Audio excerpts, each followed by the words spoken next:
जाणतो की बरेच वेळा आपण म्युझियम्स वगैरे मध्ये जातो. छत्रपती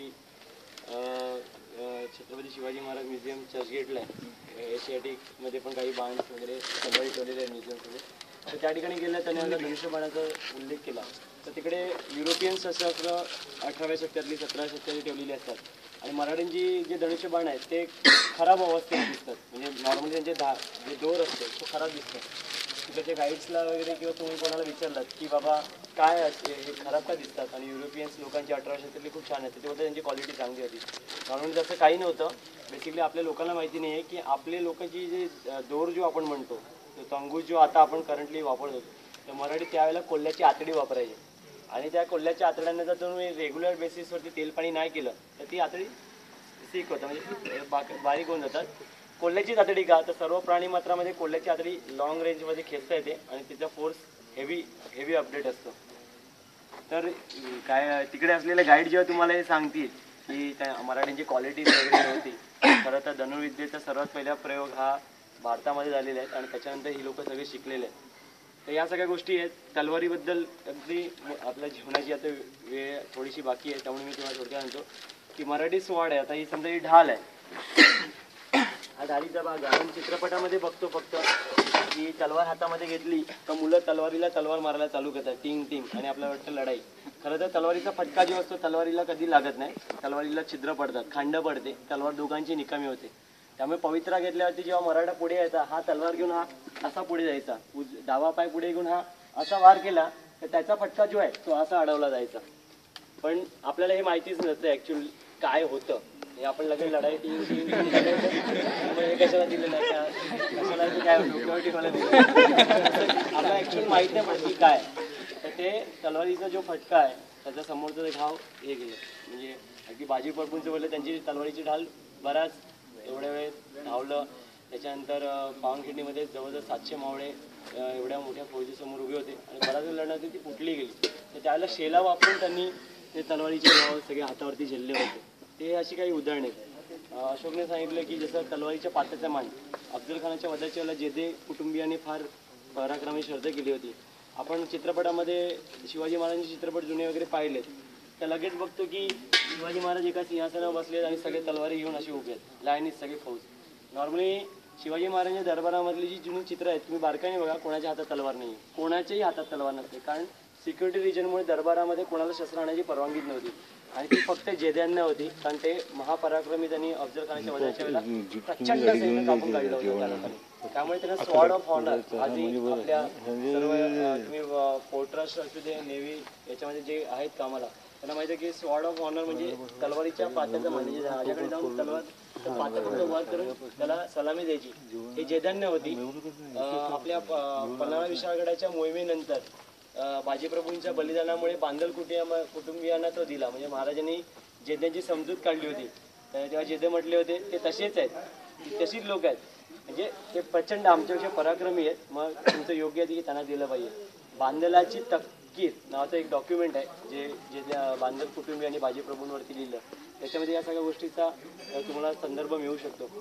हे सगळं का आम्ही सांगायचा प्रयत्न करतो साधून की आज वर्षानुवर्ष आपण इतिहासामधल्या सगळ्या गोष्टी आणि वाद, ब्राह्मणाने काय केलं, मराठ्यांनी काय केलं, हा होता की नाही, तो होता की नाही, याच्यापेक्षा आपण जर अशा चांगल्या एक 5-5 मिनिटाचं डिस्कशन जरी आपलं झालं की आपल्याकडे माहिती किती आहे किंवा काय, तर खूप काहीतरी चांगलं होऊ शकतं. म्हणजे ठराविक काळासाठी एकत्र येतात, नंतर ग्रुप फुटतो आणि सगळे निघून जातात, पण तसं होऊ नये. मी आता आपण तांदूळवाडीची सह्याद्री मित्राने तो अगदी वारसा हक्काप्रमाणे तो जपायला घेतलाय. तर आता मी मराठ्यांचे तांदूळवाडीच्या संदर्भात की पगार आहे. आता तुम्ही म्हणजे पगाराबद्दल काय ऐकायचं मित्रांनो, त्याच्यामध्ये एवढे बारकाव आहेत की पगारामध्ये त्यावेळेला सेनापतीचा किती आहे, मुख्य सुभेदाराचा किती आहे, तटसंनोबताचा किती आहे. त्यामुळे ते आपल्याला तत्कालीन लोकांची कॅपॅसिटी कळते की त्याला एका ठिकाणी मुघलांचा 2.5 लाख रुपये पगार आणि ते कम्पॅरेटिव्हली आपला 25 रुपये, हा खूप मोठा तफावत आहे दोन्ही राज्यकर्त्यामधला. काफेखानसारखा औरंगजेबाच्या मांडीला मांडी लावून लिहिणारा लेखनपाल सांगतो की मराठे हे कर्मदरिद्र होते. कारण शिवाजी महाराजांनी असं दस्तक जाणून ठेवलेलं की एखादं जर युद्धप्रसंगी दहन झालं तर ते निसर्गाचा एक रोष होतो तो की आपण ते लाकूड तोडतो वगैरे वगैरे. तर बरेच वेळा मराठी त्या चितेवरती पण स्वतःचं जेवण बनवायचे का, तर आणखी लाकूड फटा वेस्ट होऊन निसर्गाचा वातावरण होऊ नये. अशा चितेवरती जळवलेलं जेवण कोणत्या युद्धसेनेला किती पचलं असेल आणि त्यांनी किती आवडीने खाल्लं असेल हे तुम्ही मनाशी कधीतरी शांत जेव्हा बसाल म्हणजे तेव्हा थोडंसं भावनेच्या आहारी जाऊन विचार करा की आपण काय गमावलंय, म्हणजे काय आपण करत होतो आणि काय आहे हे विचार करून बघा. खापेकर म्हणतो की यांच्याकडे ड्रेस म्हणजे फक्त आयुष्यभर लंगोटी आणि डाव्या खांद्यावरती घोंगडी असायची. हे प्रत्येक ऋतूमध्ये उघड्या मैदानावरती झोपतात.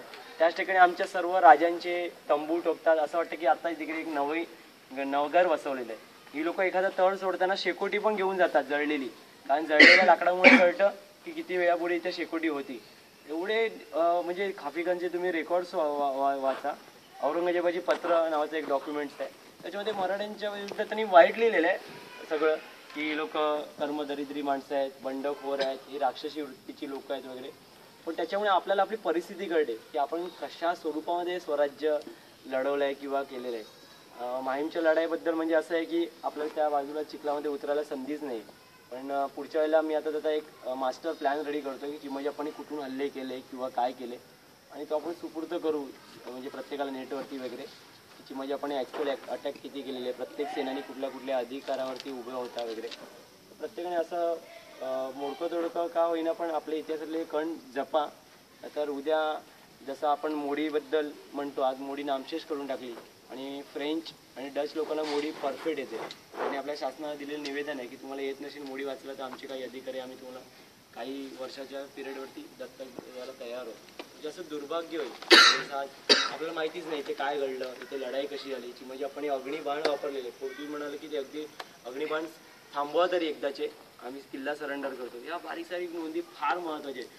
एक आज मला ते मॉडेल बनवायला तेवढा वेळ मिळाला नाही. गेले 6 दिवस आई ICU मध्ये. काल पण आम्ही सगळं म्हणजे ही गोष्ट सांगायला नको, पण तुम्ही म्हणाल की दुर्ग संवर्धनापायी आलेले आहेत कसं काय. आजही आम्हाला माहीत नाही की घरातून फोन आला तर काहीतरी वाईट बातमी पण येऊ शकते वर्ष या 2 दिवसामध्ये. तरी पण करतोय की जेवढं शक्य आहे करतोय. त्याच्यामध्ये काही मोठेपणाचं नाही. सांगायचा मुद्दा की आज हा दिवस गेला तर पुढचा दिवस येईल की याची खात्री नसताना आपण दुर्ग संवर्धन अगदी लोकांमध्ये ठुसून बरायचा प्रयत्न करतोय. भले एकाकी आहे पण त्यानिमित्ताने का होईना तर या पट्ट्यातले 40-42 किल्ल्यांवरती काम चांगलं चालू झालं आहे. या मोहिमेचं सर्वात जास्त शेवटपर्यंत वैशिष्ट्य कशामुळे टिकेल मित्रांनो माहिती आहे, हे फक्त आपल्या प्रामाणिकपणामुळे नाही. ज्या दिवशी जोपर्यंत तुम्ही विनामूल्य करतायत, ज्या दिवशी तुम्ही समोरच्याकडून स्पॉन्सरच घ्याल, पैसे घ्याल किंवा काय कराल ना, तेव्हा तुमच्या या मोहिमेतला सगळं प्राण निघून जाईल. हा एखाद्याने तुम्हाला पैठे कुऱ्हाडी भेट म्हणून दिली. आज सुशील सर आहेत, मीना सर आहेत, त्यांनी जवळजवळ 11 पाती ही भेट म्हणून दिलेली आहेत. खरं ते मी खूप म्हणजे आभारी आहे या सगळ्या गोष्टीचा. पण मला माहिती आहे की त्यांनी सगळ्यांनी आपलं समजून हे केलेलं आहे, म्हणून मी कोणाचे आभार वगैरे खरंच मानणार नाही, कारण त्यांनी टकमकला पण काम पाहिलेलं आहे. येणाऱ्या काळात पण ते काही गड किल्ल्यांवरती येतील. त्यामुळे तुम्हाला जसं जसं वाटतं तसं चांगल्या गोष्टीसाठी याचा वापर करा. आपण सर्वजण इकडे आलात त्यामुळे मी आभार मानणार नाही, खरं तर तुमची जबाबदारीच आहे की आयुष्यातलं एक क्षण तुम्ही दिला. आज बघा किती कमी वेळामध्ये चित्र बदलून गेलं. तुम्ही आलं तेव्हा प्रत्येकजण मला दोघांनी पण बोलले की कुठे कुठे आपण कधी साफ करणार हे सगळं. बघा किती वेळ लागला, किती पैसे खर्च झाले. मला सतत एकच सांगेल किती पैसे खर्च झाले हे तुमच्या मनाला विचारा तुम्ही. त्यामुळे कोणासाठी दुर्ग संवर्धन थांबणार नाही. मराठी आज वर्षानुवर्ष लढत आले आहेत आणि आपण शून्यातूनच सगळं उभं केलेलं आहे. मागे जे पिंपळाचा पराक्रम केलेला आहे मी तो शब्दात वर्णन करू शकत नाही. ते भूषण आणि बाकी सगळी मंडळी भयानक, म्हणजे ते त्या खिडकीतून डोकावून बघा, ज्याने आल्याला बघितलं असेल की तिकडे भिंत आहे की नाही कळत नाही, ते सगळं सोक्षमोक्षच लावून टाकलेलं आहे. त्यामुळे फार काही दुर्ग संवर्धन फार प्रचंड पैशाची गोष्ट आहे किंवा कठीण गोष्ट असं नाही. जो मनापासून प्रामाणिक आहे, ज्याला चिमाजी अप्पा, छत्रपती शिवराय हे एकमेव संस्था किंवा एकमेव परिवार दिसतो, तो जगू शकतो जगात